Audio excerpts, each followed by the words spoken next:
Housing affordability has been placed front and centre in Parliament as the budget debate draws to a close after 3 days. A topic that Deputy Prime Minister and Finance Minister Lawrence Wong had intended to cover briefly ended up hogging much of the limelight. Michelle Teo takes us through what happened. Giving greater priority to families with children and younger couples buying their first home.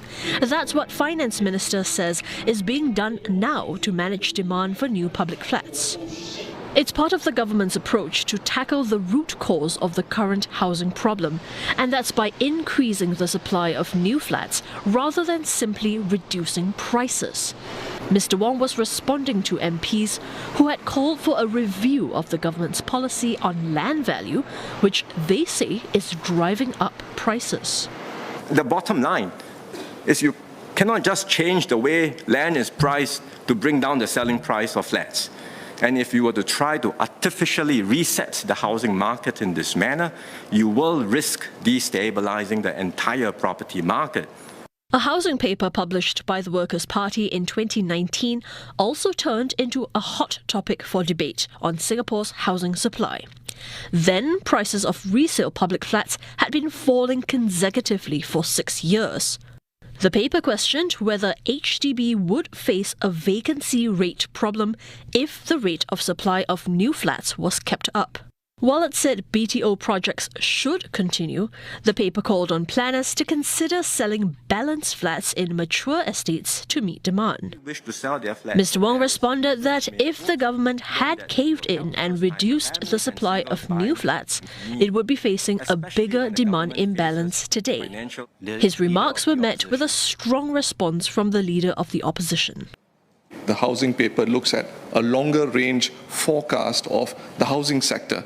And that was the context which I have not heard any PAP MP speak about. And in fact, they seem to be quite silent about it. And on this note, of course, I have to then come to the irresistible conclusion that it is a convenient distraction.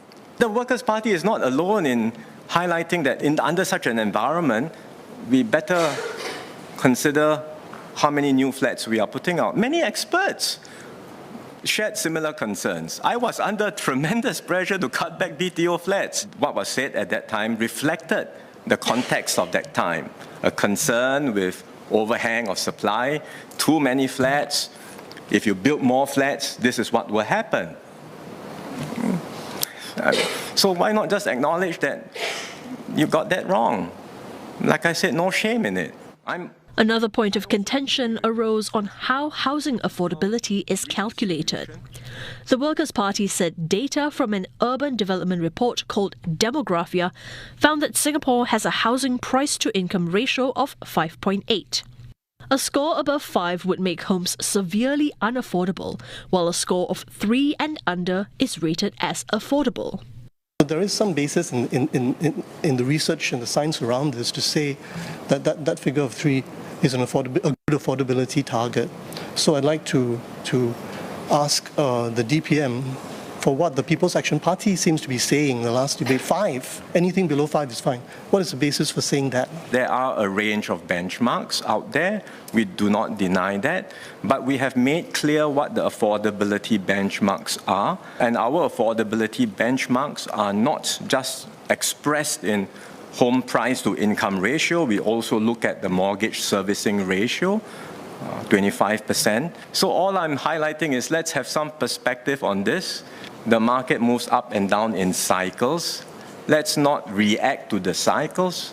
Let's understand the root cause of what causes these cycles, and let's continue with a certain consistency in policy and address the root cause of the problem. As an alternative, the Progress Singapore Party has suggested their affordable home scheme. It would see land costs deferred for new buyers and paid only when the flat is sold.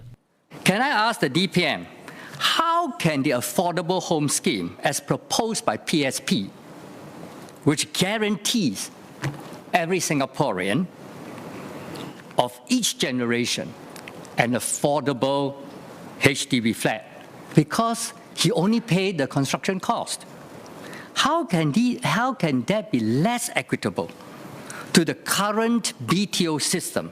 On public housing, I really don't want to get into a debate on that because we've gone through that extensively before. The government welcomes all ideas. We look at them seriously. We study them. We've studied Mr. Leong's and the PSP's proposal on affordable housing. Our assessment is that this is clearly a raid on the reserves. It will not be good for Singapore and Singaporeans. And that's our conclusion. In the end, Singaporeans can judge for themselves.